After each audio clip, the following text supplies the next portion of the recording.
right, so we have this area here that is darker than this area here. And there's a couple of ways that you can fix this. One, which was suggested, is dodging and burning. With the stamp visible layer selected, you can go to the side and grab the dodge and burn tools. Dodging will withhold exposure, burning will add, and you're never, ever, ever going to use the sponge tool. Just a dumb tool. We take the dodge tool, check up in the option bar, we have midtones, which I think these are in our midtones, so that's good.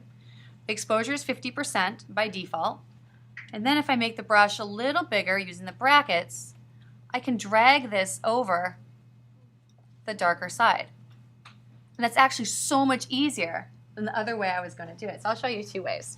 Okay. So what that did is lightened up the one side using the dodging tool, which you would use if you were in the darkroom, right? If you were in the darkroom, you'd have a little piece of cardboard taped to a little paper clip, and you would use that to withhold exposure during the full exposure. You'd kind of dodge underneath. So we are going to review. Use the dodge tool, 50% midtones, protect tones, which will keep it from taking your shadow detail, and then brush over here. Sound good? Sounds good to me. All right. So to add color, you can use the black and white adjustment layer, the color lookup, or make a new layer at the top, call it color, and you can take the brush, select any color you want, pick the pink, you can start coloring it in. Oop, my opacity on the brush was really low. Let me do that again because I want it to be kind of oppressive. Yeah. So that may be a little oppressive, right? You can change the blending mode of the layer to maybe soft light or overlay and get some kind of funky effects. You can also take the layer blending mode down.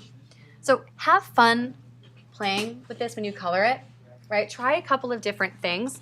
So I'm using the brush at 100% opacity, selecting a color, and just painting on. Adjust the size of your brush as needed.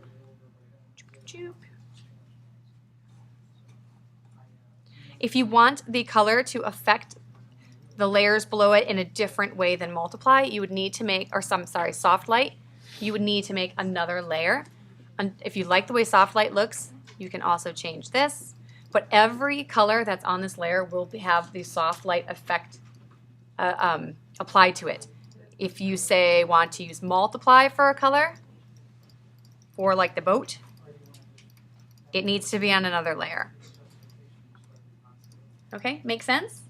Any questions? All right, I'm going to ask that you completely disregard most of that lecture. And thank you.